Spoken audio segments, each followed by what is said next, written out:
آج ہمارا موضوع ہے اصلاح معاشرہ۔ معاشرہ انسانوں سے بنتا ہے، اور جب انسان اپنے کردار، اخلاق اور اعمال کو درست کر لیتا ہے تو پورا معاشرہ سنور جاتا ہے۔ لیکن جب دلوں سے خوف خدا نکل جائے، سچائی ختم ہو جائے، حیا اٹھ جائے اور نمازیں چھوٹ جائے تو معاشرہ بگڑنے لگتا ہے۔ آج ہم دیکھتے ہیں کہ جھوٹ عام ہو چکا ہے، دھوکہ معمول بن گیا ہے، والدین کی نافرمانی بڑھ گئی ہے، بے حیائی پھیل رہی ہے، رشتوں میں محبت کم ہوتی جا رہی ہے۔ یہ سب کیوں ہو رہا ہے؟ کیونکہ ہم نے اللہ اور اس کے رسول صلی اللہ علیہ وسلم کی تعلیمات سے دوری اختیار کر لی ہے۔ معاشرہ کب سنورتا ہے؟ معاشرہ اس وقت سنورتا ہے جب گھروں میں نماز قائم ہو، قرآن کی تلاوت ہو، والدین کی عزت ہو، سچائی اور امانت داری ہو، چھوٹوں پر شفقت اور بڑوں کا احترام ہو۔ نبی کریم صلی اللہ علیہ وسلم نے فرمایا، تم میں سب سے بہتر وہ ہے جس کے اخلاق سب سے اچھے ہو۔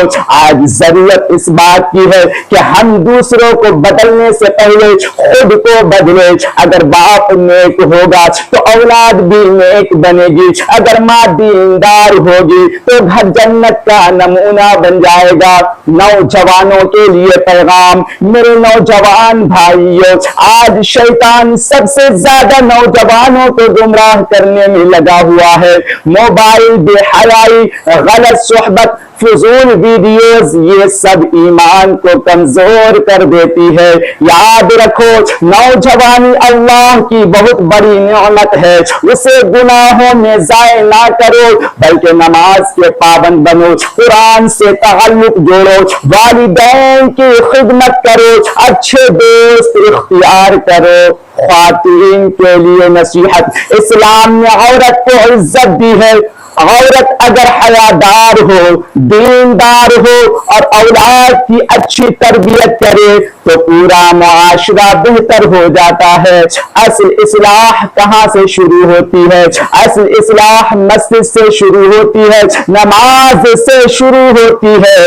اگر ہم چاہتے ہیں کہ ہمارے گھروں میں سکون ہو، رزق میں برکت ہو، اولاد نیک ہو، معاشرہ پرامن ہو تو ہمیں اللہ کی طرف لوٹنا ہوگا۔ ذرا سوچو، اگر آج ہماری موت آ جائے تو کیا ہمارا کردار ایسا ہے کہ لوگ ہمیں نیک کہیں؟ کیا ہم نے کسی کا دل تو نہیں دکھایا؟ کیا ہم نے والدین کو ناراض تو نہیں کیا؟ کیا ہم نماز کے پابند ہیں؟ وقت بہت کم ہے، زندگی دھوکا ہے۔ اصل کامیابی آخرت کی کامیابی ہے۔ آؤ آج توبہ کریں، اپنے آپ کو بدلے اور اپنے معاشرے کو بہتر بنانے کا عزم کرے۔ اللہ تعالی ہمیں نیک، با اخلاق اور باعمل مسلمان بنائے اور ہمارے معاشرے کو امن سکون کا گہوارہ بنائے۔ آمین۔